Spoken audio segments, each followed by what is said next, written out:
Marami na namang kahoy. Marami na naman kaming napulot na kahoy. So shout out dun sa nagsabi ng nag-comment. So ito yung comment niya. Anong tipid pinagsasabi mo? Magkano kilo ng sinaing mo? Magkano darak? Magkano apoy? Pati apoy pala na pinagluto mo. Yung tubig mo. Araw ng labor mo. Ay sus ko po. So ayan, yung kahoy na yan, pinupulot lang namin yan dito sa area na to. Sobrang luwag dito.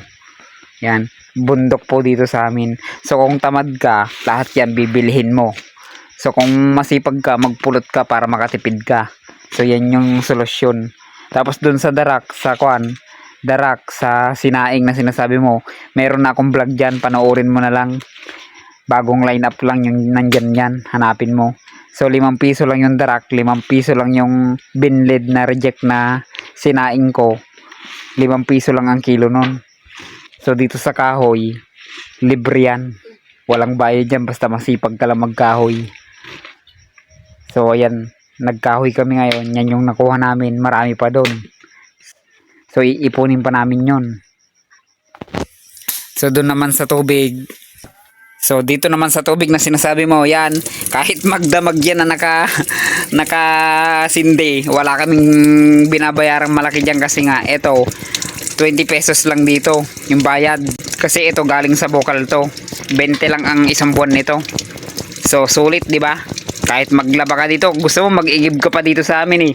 Kahit unlimited maligo yung mga pato dun sa likod, unlimited 'yan.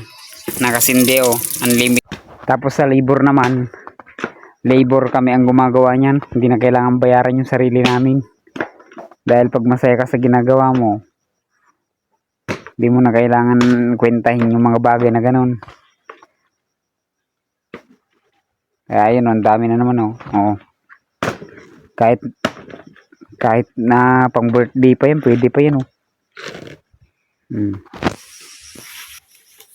Queenlicious lang ang malakas. At eto, nagkatay kami ng pang-ulam namin ngayon. Ito na yung pato. So may tanglad na. So ikuha natin sa pressure cooker para mas mabilis lumambot.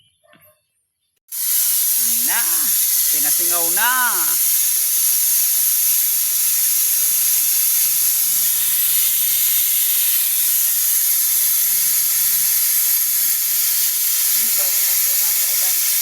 So ito, i-adobo na lang natin para mabilis.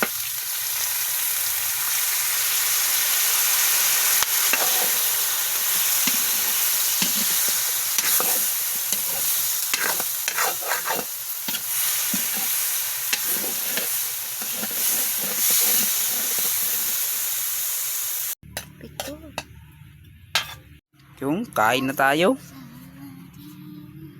Yan.